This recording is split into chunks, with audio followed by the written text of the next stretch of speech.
What's up mga amigo? Good morning sa inyong lahat. Welcome ulit dito sa ating channel, ang Highlanders TVPH. So for today's video, may kinalaman naman tayo dito sa aso ang pag-uusapan natin. So yung pagwawalk ng aso. So kailangan ng aso natin, bigyan ko kayo ng na ang aso kapag naglalakad tayo, always on the left side. Yan, katulad niyan, no? Yan, si Uno, nasa left side siya.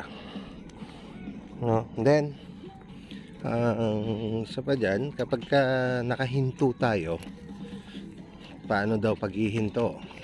So, kailangan mag-remain siya doon sa left side. So, hinto tayo. Subukan natin humunto. So, yan. Yan. Diba? Andyan lang siya sa left side. So, then, kailangan ganito tayo. Laging left side yan.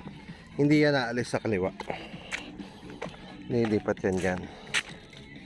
So ito si Uno na i-off leash ko rin. Kasi kaya lang ngayon medyo matagal siyang hindi nakapag-walk. So medyo nasabik. Yan.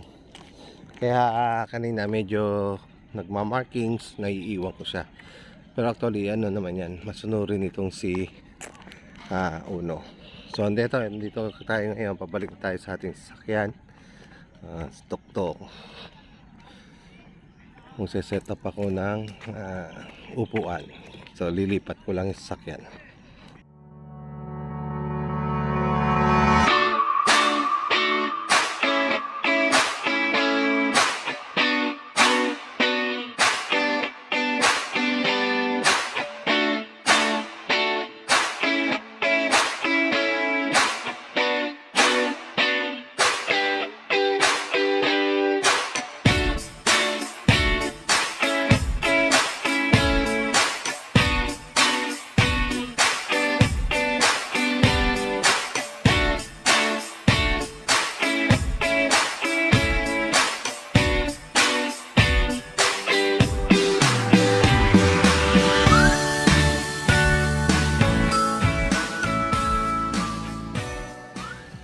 So mga amigo, andito kami ulit sa park dito sa may kawayan na commercial complex, MCC.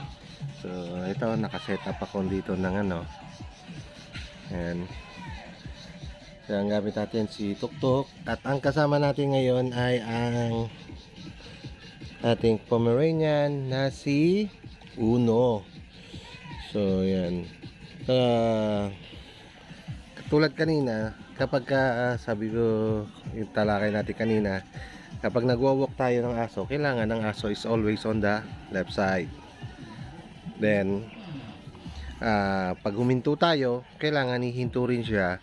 Then magi-stay siya at the left side. So eto nga, tingnan nyo si Uno, ayan, relax yan.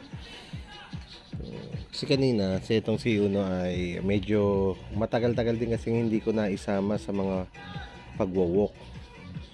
So, kaya itong si Uno ay parang excited siya.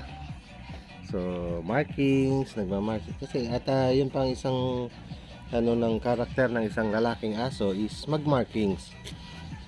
Yan. Yan.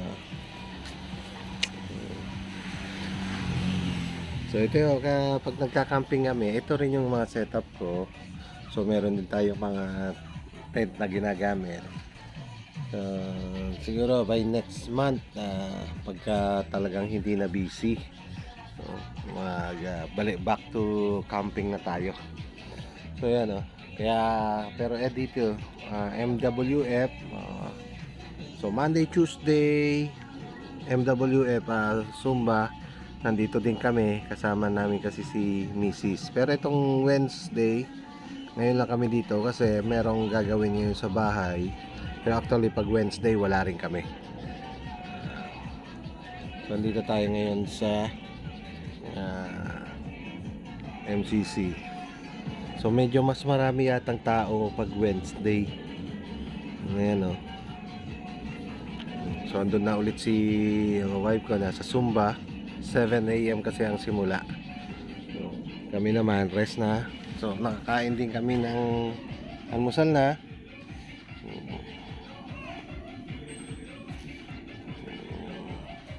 So ito si Tuktok ang lagi nating gamit.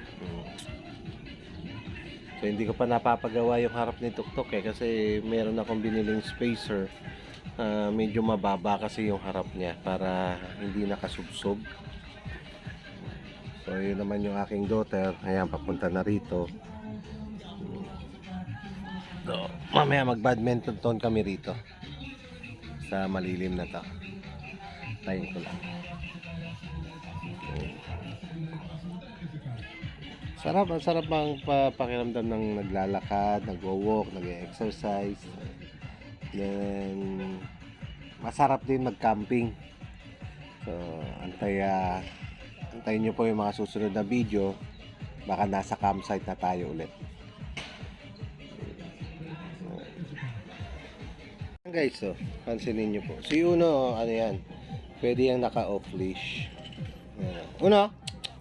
Ayan. Pwede siyang naka-off leash. Try naman siya. Pero, kanina lang, kaya ako lang siya nilagyan ng tali habang nagwo-walk. Kasi pagka ganun medyo matagal na hindi nakapaglakad. Excited sila. Gustong-gusto nila tumakbo. Baka kasi mamaya tumawid doon sa bikers lane, masagasaan. Kaya nilagyan ko muna ng tali. Pero pagka ganito, pansinin nyo, ayan Naka lang yan mga amigo, kung nasaan lang kami, dyan lang, ikot-ikot lang siya, pero hindi siya lalayo. Ayan. Ganyan lang siya. Set line naman itong mag-walk.